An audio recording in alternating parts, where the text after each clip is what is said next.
O Senhor esteja convosco. Ele está no meio de nós. Proclamação do Evangelho de Jesus Cristo segundo São Marcos. Glória a vós, Senhor. Naquele tempo, Jesus saiu de novo da região de Tiro, passou por Sidônia e continuou até o mar da Galileia, atravessando a região da Decápole. Trouxeram então um homem surdo que falava com dificuldade e pediram que Jesus lhe impusesse a mão. Jesus afastou-se com o homem para fora da multidão. Em seguida, colocou os dedos nos seus ouvidos, cuspiu e com a saliva tocou a língua dele. Olhando para o céu, suspirou e disse: Éfatá, que quer dizer, abre-te. Imediatamente seus ouvidos se abriram, sua língua se soltou e ele começou a falar sem dificuldade. Jesus recomendou com insistência que não contassem a ninguém. Mas, quanto mais ele recomendava, mais eles divulgavam. Muito impressionados, diziam: Ele tem feito bem todas as coisas. Aos surdos faz ouvir e aos mudos falar. Palavra da salvação. Glória a vós, Senhor.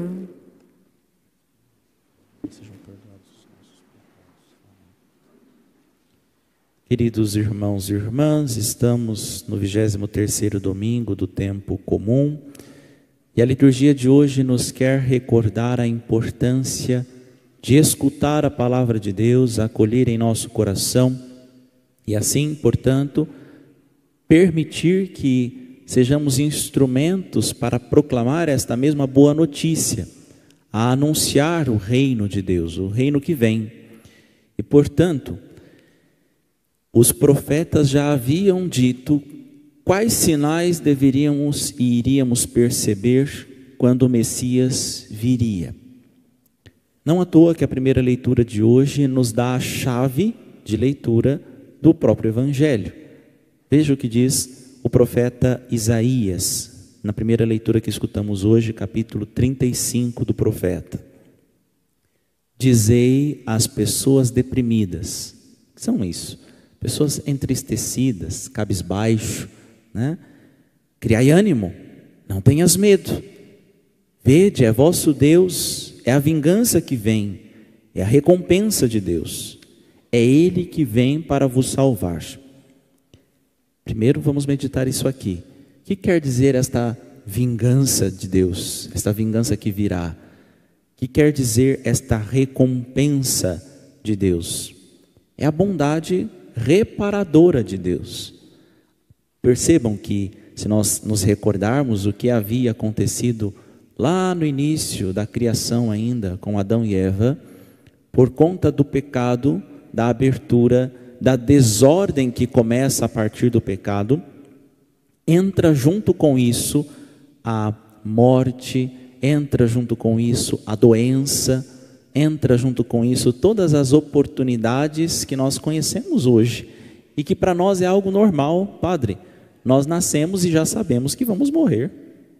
Só que Deus criou o ser humano quase que de uma maneira, não só com a alma imortal, mas também o próprio corpo, não seguindo necessariamente as leis da natureza. Não nos esqueçamos, caros irmãos e irmãs, que a lei da natureza foi criada pelo próprio Deus. E Ele mesmo também é regido pela lei do amor, da liberdade. E esta lei fazia com que o ser humano esticasse a sua vida, né? A ponto de não ter morte, a ponto de não ter doença, a ponto de não haver sofrimento. Contudo, por conta do pecado, entra tudo isso na vida do ser humano, entra tudo isso na vida da pessoa, né? Do homem, da mulher. E por isso então, qual que é a vingança de Deus para com o pecado, para com a falha, para com o erro, a sua bondade que repara o erro, repara a doença, porque Ele é a saúde, Ele é a cura de todas as enfermidades. Continua então o profeta Isaías: então, nesse dia da vingança, se abrirão os olhos dos cegos e se descerrarão os ouvidos dos surdos. O coxo saltará como um cervo e se desatará a língua dos mudos, assim como brotarão águas no deserto e jorrarão torrentes no ermo. O que quer dizer? Veja, no dia da vingança de Deus, da sua bondade reparadora, nós iremos ver tudo sendo reparado, tudo sendo feito novo. Então nós veremos pessoas que eram surdas passando a ouvir, pessoas cegas passando a ver, pessoas mudas passando a falar, pessoas coxas passando a caminhar, saltar como cervos. É isso que está falando o profeta Isaías. E como que encerra o evangelho de hoje? Muito impressionados, o povo diziam: Ele tem feito bem todas as coisas, aos surdos faz ouvir e aos mudos falar. O que está acontecendo aqui? O povo mesmo está constatando: parece que a profecia está se cumprindo, parece que aquilo que foi prometido lá ainda no Antigo Testamento está acontecendo, parece que verdadeiramente o Messias está conosco, Deus está conosco. Veja que o profeta não poderia simplesmente dizer, Deus, o Todo-Poderoso, Criador de todas as coisas, inclusive Criador da lei e da natureza, vai nascer submisso a esta lei. Se para nós, que já nascemos, muitos de nós cristãos, já pelo menos desde a nossa infância escutamos de Jesus, de um Deus encarnado no seio da Virgem Maria e tudo mais, se já nós que crescemos com uma cultura arraigada de ressurreição, imagina para um povo muitos anos antes ainda da vinda de Jesus, algo ser dito nesses termos, que o Deus Todo-Poderoso, o Criador de todas as coisas, iria nascer de uma criatura sua. Isso é impossível quase de entender. Se para nós já é preciso muita fé, é necessário este exercício, este esforço de fé, ainda mais naquele momento, ainda mais naquele instante.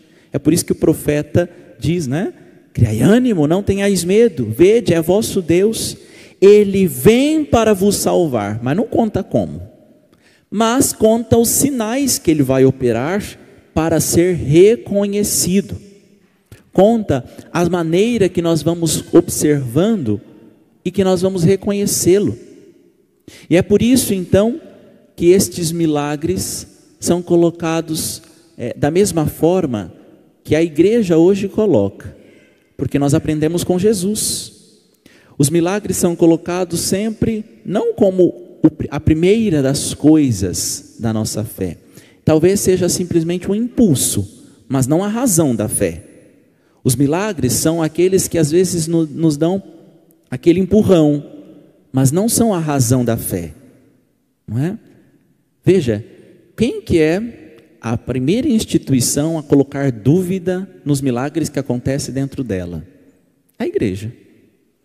Nós estamos aqui com o processo de beatificação e canonização do Padre José Carlos Parra Pires. Quem que é a primeira a ter dúvidas dos milagres operados por ele? A igreja, que abre um processo, que vai investigar, que coloca médicos, que coloca não sei o quê, que tem que estudar a coisa, averigua tudo isso, questiona tudo isso. Já viram todos os filmes possíveis, todos os livros possíveis das aparições de Nossa Senhora? Quem que são os mais ferrenhos em duvidar? Os padres, os bispos. Não porque nós não temos fé, mas porque a igreja é amiga da verdade. Ela quer estar e proclamar a verdade. Não pode haver enganação. E por isso então o primeiro ponto nosso é uma dúvida. Será que é mesmo? Por isso, por exemplo, quando Nossa Senhora aparece em Lourdes, né, para Santa Bernadette, né, que é? O padre então fala, pergunta quem que é esta mulher que está aparecendo para você. E aí então a Bernadette vai lá e pergunta, estão pedindo para saber quem que é a senhora, o que eu respondo? E aí a Virgem Maria diz, eu sou a Imaculada. E aí então Bernadette diz, olha, ela disse que é a Imaculada. Aí o padre fica assustado, como assim? Porque tinha poucos anos que tinha sido proclamado o dogma da Imaculada Conceição. Só que naquela época não tinha internet, não tinha essas coisas todas, né? Quase ninguém sabia. Imagina a Bernadette, coitada, uma menininha, né, que cuidava de ovelhas lá no vilarejo, vai saber de que é Imaculada? E aí perguntou, e você sabe o que é Imaculada? Não faço ideia. Olha, tem um sinal aqui que é verdade. E foi questionando, foi perguntando, pouco a pouco, até a ponto de falar, verdadeiramente é Nossa Senhora quem apareceu aqui. Ah, então quer dizer que todo milagre que acontece em Lourdes está jóia, está tudo bem, a gente já pode acreditar, padre? Pois bem, vocês sabiam que no Santuário de Lourdes tem um grupo de médicos, católicos, protestantes, até ateus, que trabalham lá, uma equipe, que toda vez que aparece alguém, milagre, milagre, coisa assim, vão lá, aquele grupo de médicos, pega essa pessoa, vão fazer exames, vão pegar não sei o quê, vão fazer tantas situações, para quê? Para averiguar, até o ponto daqueles médicos falar assim, ixi, eu não tenho mais como responder isso aqui, ixi, não há motivos, não há razões científicas de responder isso aqui, porque a lei natural não explica, não move, não gerencia. Aí é porque entrou a lei do amor, aí é porque entrou a lei da liberdade, que é aproximada e impulsionada por nosso Senhor. E assim, pouco a pouco nós vamos crendo, não a partir dos milagres, não por conta dos milagres, mas a partir deles, como impulso deles, como razão daquilo que nós ainda temos. Por isso, não precisam ter medo, vergonha, ou seja lá o que for, em relação àquilo que a igreja decreta, porque a primeira coisa que ela faz é ela mesma colocar em dúvida. E veja que próprio Jesus faz isto. Todas as vezes que acontece um milagre, um prodígio, alguma coisa, o que Jesus diz? Shhh, não conta para ninguém, mantém isso em segredo. Ele mesmo quase que, se a gente colocar em paralelo, né? Ele mesmo coloca em dúvida a fé da pessoa. A fé no sentido de, olha, aquilo que aconteceu aqui é para ficar aqui. Minha gente, qualquer outra instituição que acontece um milagre, algo grandioso, algo portentoso, o que vai fazer? Coloca placas, vai colocar instrumentos, vai colocar situação, não vai colocar em dúvida aquilo que aconteceu ali. Já viu alguma igreja protestante, quando acontece algum milagre, algum prodígio, alguma coisa, alguma cura, lá, fala assim, não, vamos ver primeiro, vai lá no médico, refaz os exames, verifica isso aí, o que aconteceu, já viram isso? Eu nunca vi. E mais, além de nós fazermos isso, nós mesmos temos que contratar outros médicos, outras pessoas, outra equipe, alguém que nem tenha fé, para averiguar essas situações. Por isso, que nós chamamos até de advogado do diabo, né? Aqueles que ajudam, que duvida mesmo, que põem em dúvida aquela situação, aquele milagre, aquele suposto prodígio que tem acontecido ali. A exemplo de nosso Senhor Jesus Cristo. Não porque não temos fé, mas porque somos amigos da verdade, porque Cristo é a verdade, a vida, Ele é o caminho. E é por isso então que, compreendendo pouco a pouco o que tem acontecido aqui, que Jesus tem feito bem todas as coisas, aos surdos faz ouvir e aos mudos falar, nós vamos meditando pouco a pouco este evangelho. Primeiro, Jesus sai de novo da região de Tiro, passou por Sidônia, continuou até o mar da Galileia, atravessando a região da Decápole. O que é a Decápole? Um lugar fora da região de Israel. Era um lugar de pagãos, ou seja, que não ouviam a palavra de Deus, que não tinham em seu coração a inscrição de Deus, que não tinham neles a inscrição do amor que Deus tem para conosco. Povo pagão. E é nesse povo então que Jesus cura alguém que é surdo e tem dificuldades na fala. Se você tem contato ou proximidade com alguém que tem surdez, sabe que não é todo surdo que é mudo, né? Ele geralmente não fala exclusivamente porque ele não escuta, e por não escutar, não aprende a fala. Por isso que alguns que às vezes por ter nascido com um pouco de escuta ou coisa assim, até consegue desenvolver a fala, mas às vezes acaba tendo muita dificuldade ou fala com dificuldade porque escuta com esta dificuldade. Por exemplo, nós temos um padre em nossa diocese, o padre Natali, né, que está na paróquia Nossa Senhora Aparecida em Umuarama, é vigário. Ele sofreu um acidente e acabou ficando surdo. Hoje ele usa implante coclear, né, que é aquele implante aqui para escutar. Ele escuta com certa dificuldade e, portanto, fala com também dificuldade, apesar de ter aprendido, né, no início da sua vida, ouvindo bem, falando bem. Depois dessa dificuldade com a escuta, desenvolveu também uma dificuldade com a fala.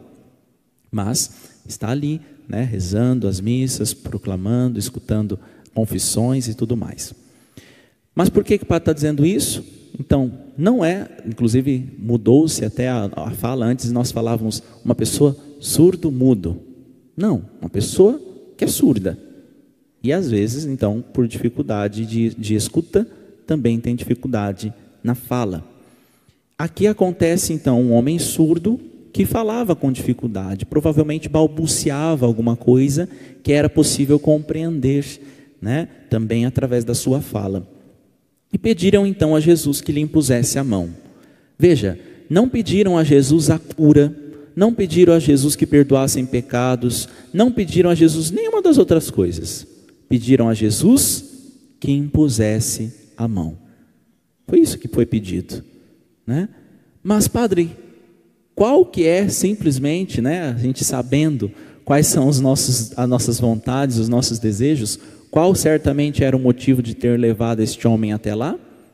Para cura, obviamente.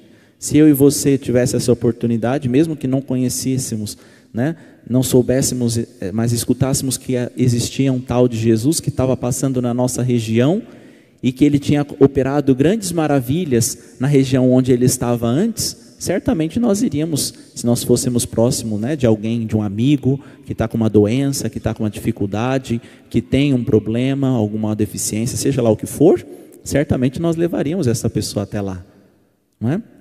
E foi isso que esse povo fez e pediu a Jesus que impusessem as mãos. Jesus então afastou o homem para fora da multidão. Então esta saída, né, o milagre deve ser somente impulso, mas não deve ser a razão da fé. Deve ser aquilo que impulsiona somente, mas não é o motivo da fé. Então, afastou com o homem para fora da multidão, colocou os dedos nos seus ouvidos e cuspiu e com a saliva tocou a língua daquele homem. É a mesma situação que nós fazemos em todos os batizados. Já perceberam? Tanto no batizado de criança como também no de adulto, o padre coloca a mão no ouvido da criança e na boca e diz: Éfata, abra-te. Não é? Nós estamos rezando naquele momento do batismo, naquele momento que nós vamos então, que recebemos a filiação divina, a possibilidade e a oração para com Deus, para que consigamos em breve escutar a sua palavra e proclamar. Claro que nós já queremos aqui que escute, ame e então proclame esta palavra, esta boa notícia. E este éfata, abra-te, que aconteceu aqui, tem um motivo, uma razão, uma ação.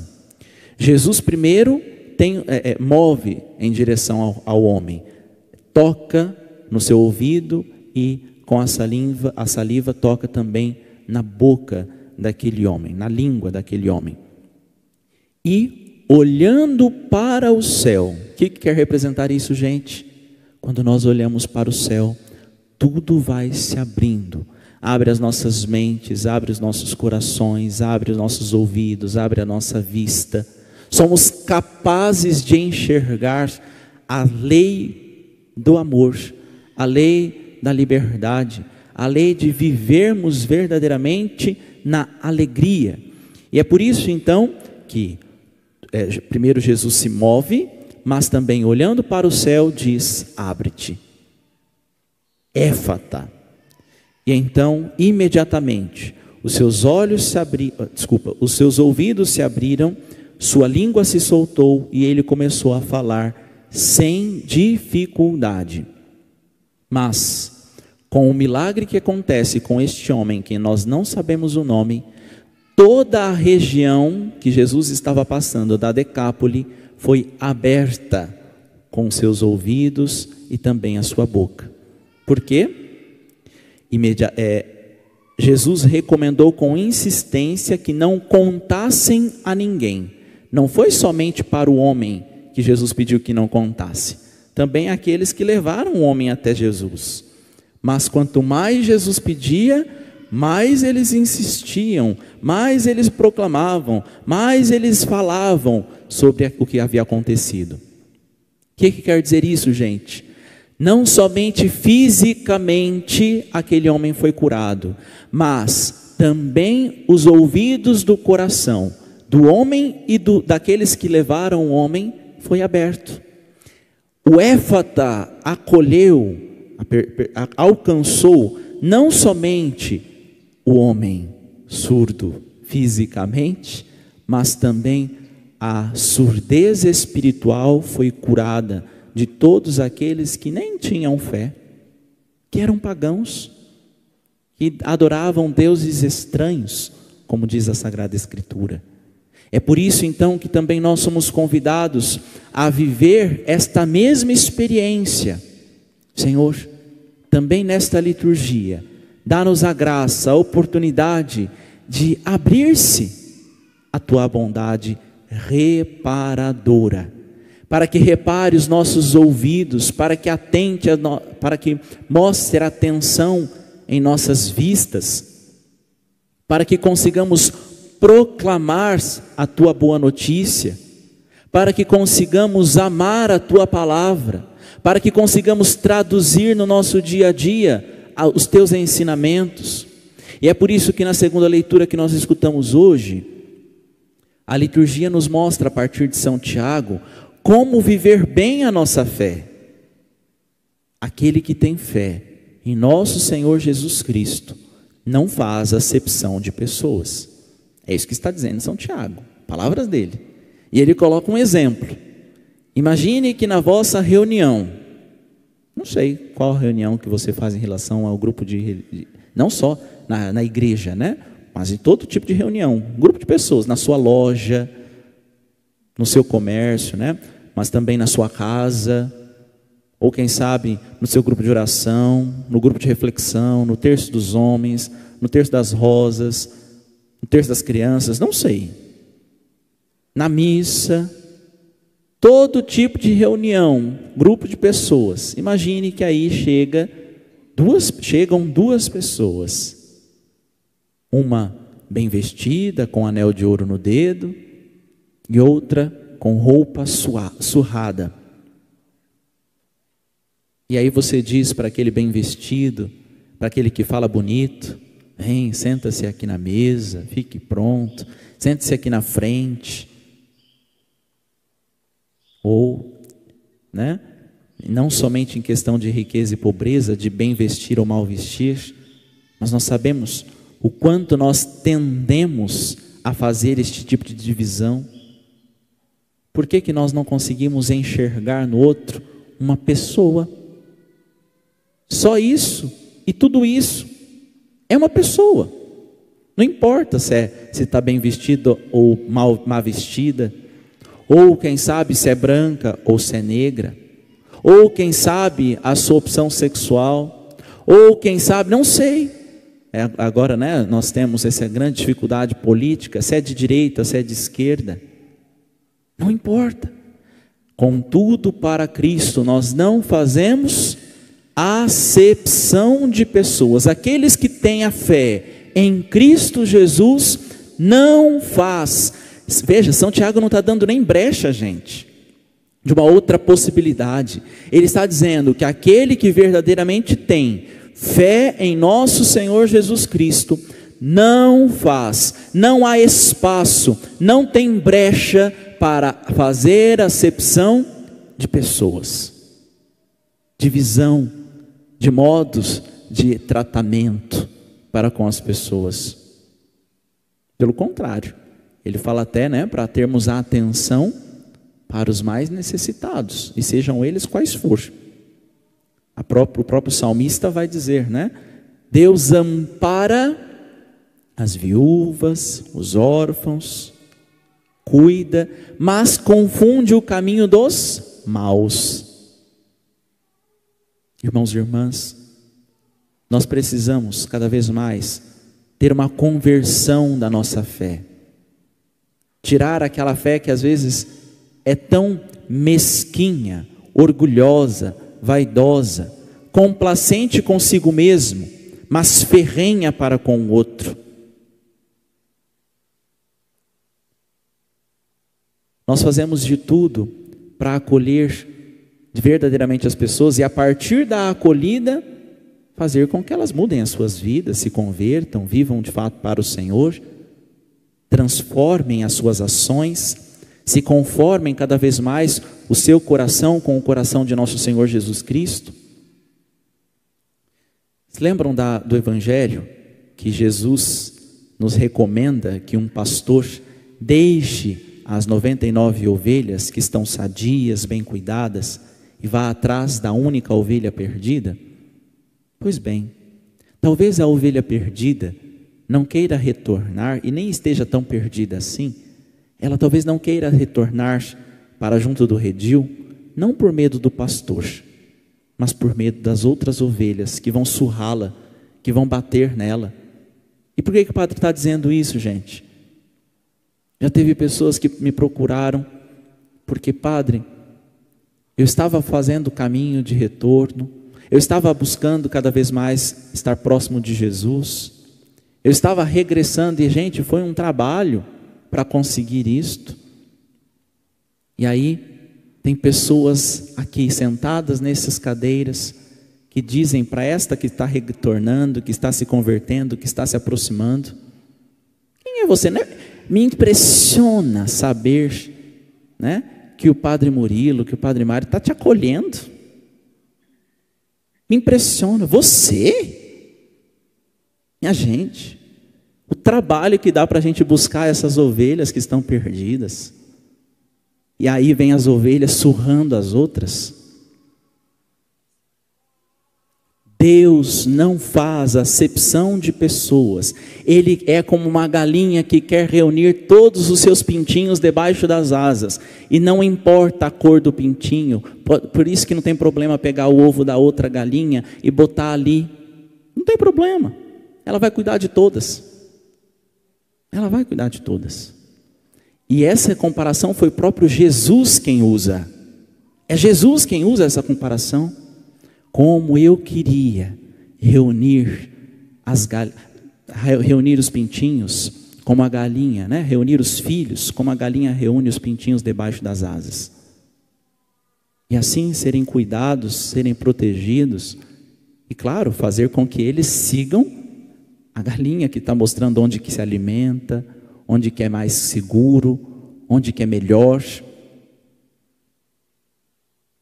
Por isso, precisamos fazer com que nossos corações se convertam, se transformem, se unam ao de Jesus Cristo. Se assemelhem com o do Senhor. Ele estava passando aqui por um lugar, pela Decápole, que nem acreditavam no Deus único. E muito menos sabiam de profecia de Messias. Nem conhecia a profecia de Isaías. Não sabia. Imagina, Jesus podia falar assim: olha, vocês nem acreditam em mim, que se dane vocês. Não foi isso que ele fez. Porque ele não faz acepção de pessoas. Pelo contrário, ele chamou à parte, proclamou a graça na vida daquele homem, e com isso se estendeu na vida daqueles outros, daquelas outras pessoas que trouxeram aquele homem até Jesus, e eles, transbordantes desta graça, foram levando pouco a pouco também a outras pessoas. O mês de setembro é o mês da Bíblia. Como seria bom se nós nos convertêssemos através da leitura da Sagrada Escritura, e que talvez a tua Bíblia esteja toda empoeirada na estante da sua casa, no Salmo 90, Salmo 91. As outras folhas estão até coladas, mas essa nem fecha mais a Bíblia. Irmãos e irmãs, você tem a sua Bíblia? A sua Bíblia. Não estou falando aquela Bíblia ilustrada da tua casa. A sua. Aquela que você toma a Sagrada Escritura, aquela que você pega a Sagrada Escritura. Aos meus dirigidos espirituais eu tenho uma recomendação: diariamente tem que estar pelo menos 5 minutos com a Bíblia. 5 minutos. Meditando, rezando. Ai, padre, hoje eu não estou bom, minha cabeça não está boa para meditar a palavra de Deus. Então vai copiar um trecho da Bíblia. Ah, mas eu não estou dando conta nem disso. Então você vai ficar abraçado com a Bíblia 5 minutos. Mas você vai ficar 5 minutos diariamente com a Sagrada Escritura.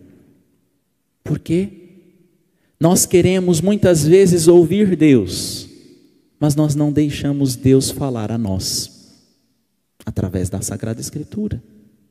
E quando Deus nos fala, como este evangelho, por exemplo, ou como a segunda leitura, que é muito claro para nós, a gente finge que não é conosco. Ah, mas eu não faço recepção de pessoas não, padre. Não sou assim não. Será? Começa a analisar as tuas ações, as tuas falas, os teus julgamentos, as tuas acolhidas, se são diferentes de uma pessoa para outra. Os seus parabéns, se tem diferença de uma pessoa para outra. Irmãos e irmãs, precisamos de uma conversão verdadeira, e que não se dá assim, não se dá no encontro, não se dá num retiro, não se dá no acampamento, não se dá numa missa, se dá no cotidiano da nossa vida. Mas para isso, nós precisamos estar em intimidade com o Senhor Jesus, porque Ele é a razão da qual nós estamos aqui. Ele é o motivo do qual nós seguimos. Ele é o motivo do qual nós cremos. Ele é aquele que nós seguimos. Ele é aquele do qual nós queremos viver eternamente. Que a bem-aventurada Virgem Maria interceda por nós, nos alcance a graça desta conversão necessária, e que consigamos, não fazendo acepção de pessoas, mas escutar a voz de Deus, amá-la e proclamá-la a todos aqueles que precisam, que buscam e que esperam esta mesma palavra, este mesmo abre-te, éfata. Professemos nossa fé.